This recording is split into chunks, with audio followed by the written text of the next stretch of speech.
My name is MissMe, and I'm an artful vandal.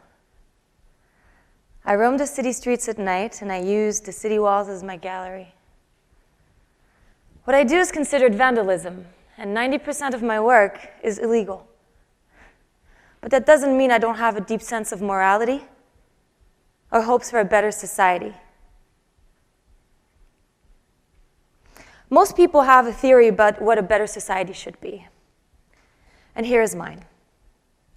The most important thing, the ultimate foundation for any human to strive towards a more stable, a better society, is not finding happiness in the little things. It's not passion. It's not even freedom, in my opinion. The most important thing to me is dignity. I think dignity has to come before for any of these things to even be possible. As without dignity, we die from the inside. And when one has his sense of self-value taken away from them, they will grow frustrated in the best case scenario and aggressive and violent in the worst case. We all know that stomach-eating feeling of having your emotion dismissed, of having your pain said not to count, of having your version of events said to be lies. And I think that can come from many things. But one of them is this commonly accepted idea of a single truth. That every event, identity, story, history really has one objective reality. One objective truth that we must, as better people, strive towards to find and then commonly accept. And as a result, we tend to oppose any other versions of that truth. Because of this very binary vision of our world. If you're right, then I'm wrong. And if I'm right, then you're wrong. And so we get mad when someone challenges our version of the truth because it is our reality, what we know, what we have lived. And so what do we get? Confrontation. I'm the child of a mixed marriage. My father married outside his community, his religion, his language, his culture, his social class. My mother wasn't accepted at all. My entire life, people have made me feel like I didn't belong. They called me weird, different, rebellious, asking me constantly why I was always trying to stand out. I am the daughter of a French lower-class convert in a very closed, high-class Jewish community. I am the brown-eyed, brown-haired Jewish cousin in a blonde Catholic family. I was one of 7 Jewish kids on 1,300 students in my ZEP high school. ZEP means Zone d'Éducation Prioritaire, which really is a fancy word to say worse and most violent schools in the country, where most second-generation immigrants are sent. My nickname was the Jew, La Feuge. That's how everybody called me. Even in my own group of friends, which was entirely made of Arabs and African kids. Because all of my French friends had bullied me so much, at some point I decided to stop calling them my friends. We have all been bullied. And I was, because of my religion, because I was a minority, but because of my body, the shape it has, and the power it had, and how people reacted toward it, even when I was trying to hide it. Going to school every day was a little bit like going to war. But I didn't hate most of it. I actually really liked it, as it really truly made me feel like a soldier. Because I quickly realized one thing, that no matter how hard I tried, I could never win. I could never fit any of these boxes, these truths, these definitions.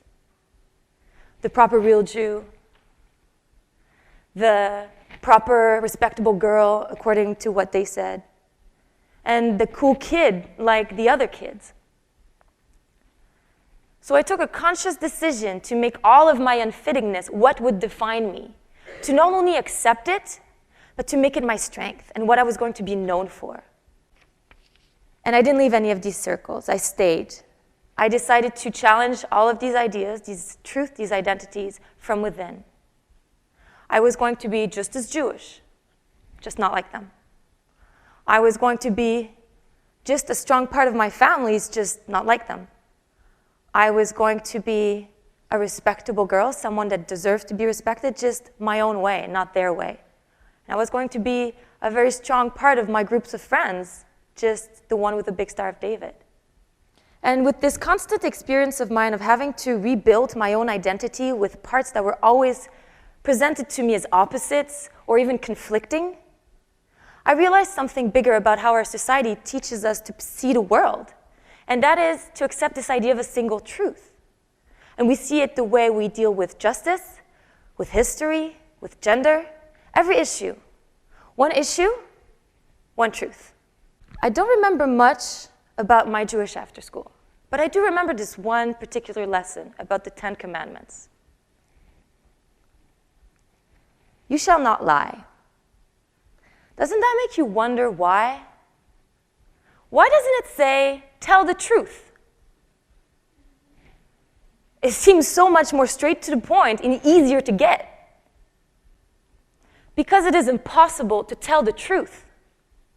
The truth is unattainable. The very best one can do, no matter how educated, no matter how well-intentioned, no matter how deeply he researched, the very best one can do is to not lie. And that's what I do. It has become my way to heal my relationship with society, my way to fight the louder voice when it asserts things that oppresses my reality and what I know, and my way to prove my own existence. And I do so not to impose my version of reality, but to be a necessary counter voice, a counter, another not lie. And I do it about things that matter to me and that I know to be true through my experience as the daughter of generations of refugees and even genocide, and as a woman. I'm going to show you some examples. This piece is called Lady Liberty. And it is a simple image that is perceived by some as a contradiction. On one hand, you have the Statue of Liberty, the freedom and the equality for all it represents. And superimposed is a Native American headdress, some Native American elements, and the date 1492, which is when Christopher Columbus discovered this continent or was rescued at sea, depending on how you want to see it. Now, I'm not trying to criticize the values that this statue represents. I'm not trying to criticize the Statue of Liberty. On the opposite, quite the opposite. All I'm trying to say is that by ignoring the massacres and cultural genocide this statue is historically based on, we are weakening these same values we're trying to champion. That we can both acknowledge the dark part of this continent's history and love and believe in freedom for all and equality for all. That accepting the truth of the Native American doesn't take away from the truth this statue stands for. This is one of my more recognized pieces. And it is called The Portrait of a Vandal. And it is my answer to my struggle as a woman with society through my body and my sexuality. Because to be born with a woman's body is to bear the unsolicited burden of society's unresolved attitude towards sex. We're told to be ashamed of our sexuality and to apologize for the power of our bodies. And this is my soldier. It is a life-size version of me, and I put it everywhere. And she is not seducing. She just is. She is not vulgar. She is not sexual. She is just naked. And she is not apologizing for it.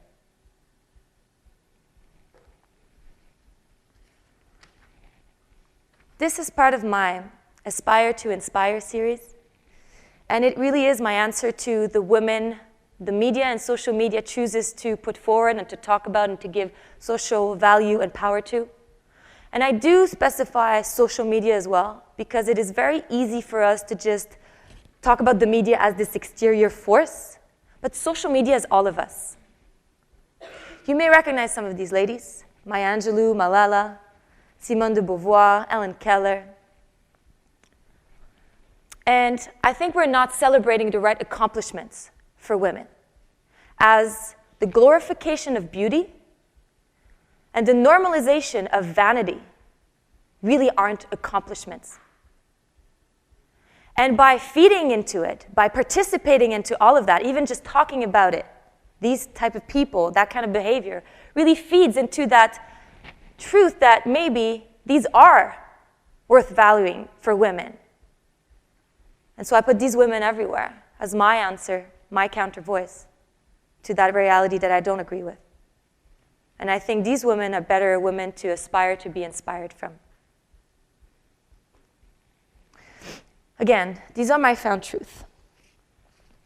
And I don't intend to impose them as a liberation, no matter how authentic and efficient it may be for some, even when it resonates with many, will remain a form of oppression if it is imposed as a single truth. If I want you to remember one thing from all of this, it would be the following. The word truth should never be written singular. It should always be written plural. And to know one doesn't mean the others have to necessarily be wrong. They can seem to oppose each other in facts and still both be true.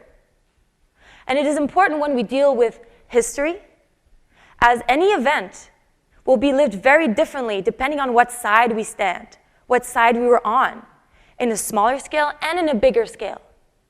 In justice, in gender, as a woman, I know there are millions of definitions of what a real woman is, and they're all valid.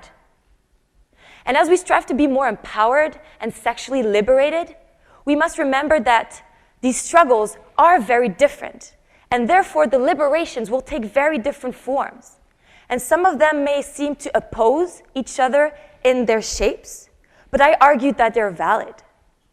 That one can choose to cover up as a sign of liberation, and one can decide to undress as a sign of liberation, and they're both valid. Most people have a theory about what a better society should be. Here is mine. The most important thing, the ultimate foundation for any human society to strive towards a better future is dignity.